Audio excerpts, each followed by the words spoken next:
Frontera Global.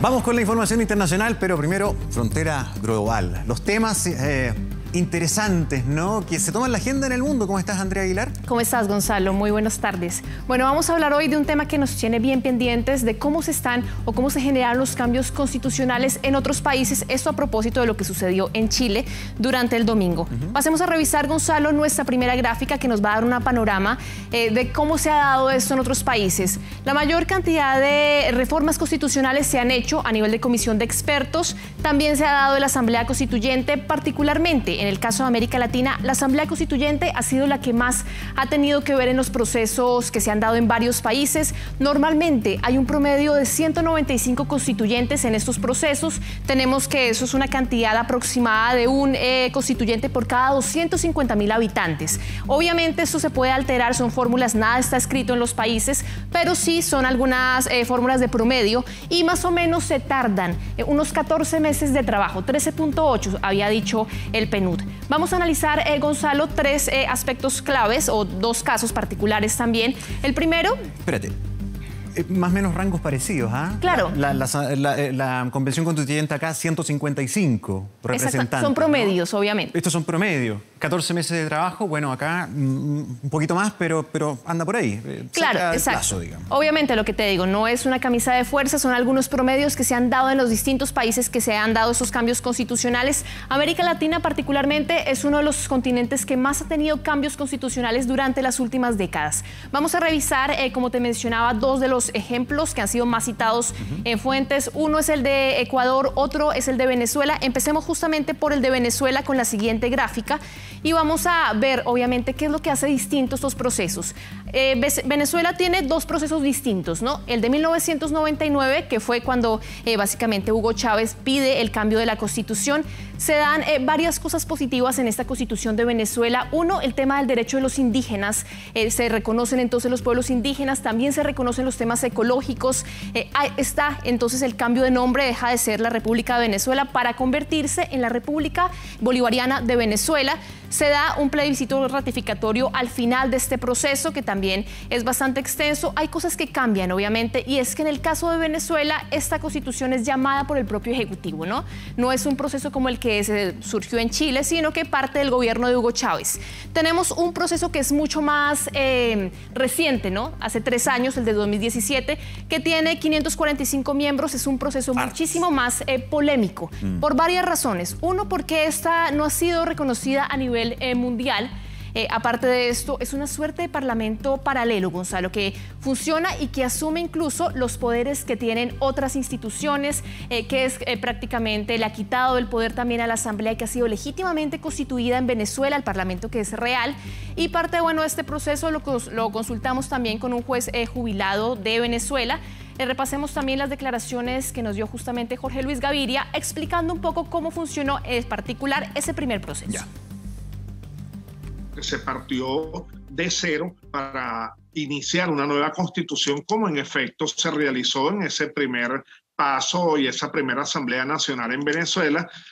Hubo elecciones por parte de los denominados constituyentes. Ellos tuvieron un límite de 6 meses. Considero que fue importante las discusiones que se hicieron de manera pública, notorias y comunicacionales, dado que cada sesión que ellos sostuvieron lo hicieron por la televisora nacional.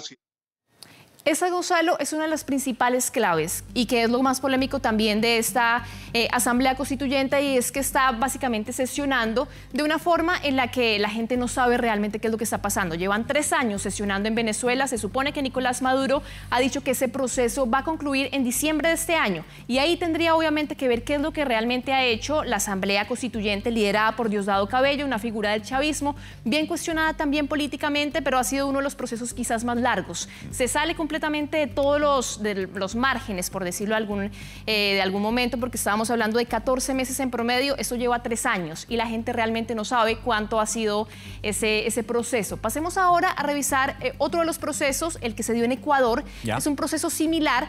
En el 2007, eso empieza obviamente por Rafael Correa, que en el 2006 llega a la presidencia haciendo obviamente este tipo de promesa electoral de decir que iba a cambiar la Constitución. nuevamente proviene la iniciativa del Ejecutivo y de cierta forma se margina la oposición, se dan toda una serie de arbitrariedades en la Asamblea Constituyente en Ecuador, se da así una consulta popular al principio, 130 escaños, que es mucho más cercano al proceso que vamos a tener en Chile.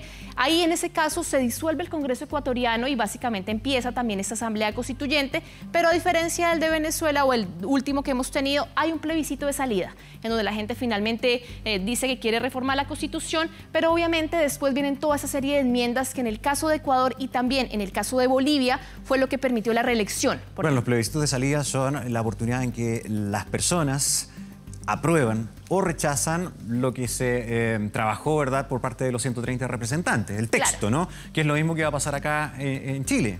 Exactamente, y eso es un proceso que ha sido polémico en Ecuador, pero que en el caso de Ecuador fue más polémico el tema de las enmiendas, porque eso fue lo que le dio paso a la reelección indefinida, por ejemplo, y a otro tipo de arbitrariedades también por parte del gobierno de Rafael Correa. Hablamos justamente con Gabriel Negreto, que es un académico de la Universidad Católica, experto en la Constitución o en constituciones en América Latina, y él nos hizo un paralelo de por qué es diferente tanto la Asamblea Constituyente de Venezuela como la de Ecuador del proceso que se va a vivir aquí en Chile. Tanto en Venezuela como en Venezuela bajo el chavismo ascendente, como en Ecuador bajo el correísmo, bajo Correa, el proceso fue activado de manera unilateral por el Ejecutivo, con exclusión de la oposición, con una definición unilateral de las reglas bajo las cuales se iba a elegir la Asamblea y cómo se iba a elegir y qué atribuciones iba a tener. El proceso chileno, en marcado contraste con los casos venezolano y ecuatoriano, se hace en un contexto de continuidad legal con el sistema constitucional anterior.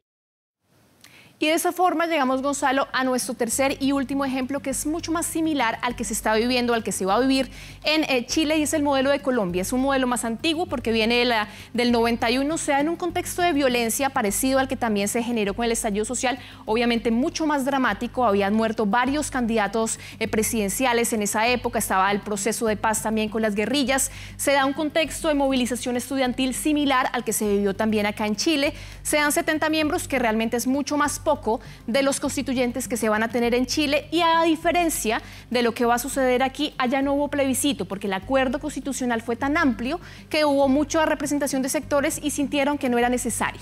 Hablamos incluso con uno de los constituyentes del M19, con Camilo González, que nos explicó cómo se dio este proceso en Colombia. Fue un proceso muy plural. Fueron las primeras elecciones relativamente libres, sin maquinarias políticas, de gran expresión democrática, y pues el gran milagro fue que se dio una gran concertación entre fuerzas muy disímiles, porque estaba representado todo el espectro político nacional, una composición muy importante de nuevas fuerzas aglutinadas por la Alianza Democrática M19, pero un equilibrio, un gran equilibrio de sectores que hizo posible que se promulgara en julio del año 1991 la nueva Constitución Política. Tres modelos completamente distintos, Gonzalo, que nos llevan obviamente a ver cómo se han dado las constituciones en otros países y que, bueno, nos dan algún tipo de pistas sobre lo que podría suceder también aquí en Chile, obviamente guardando todas las referencias.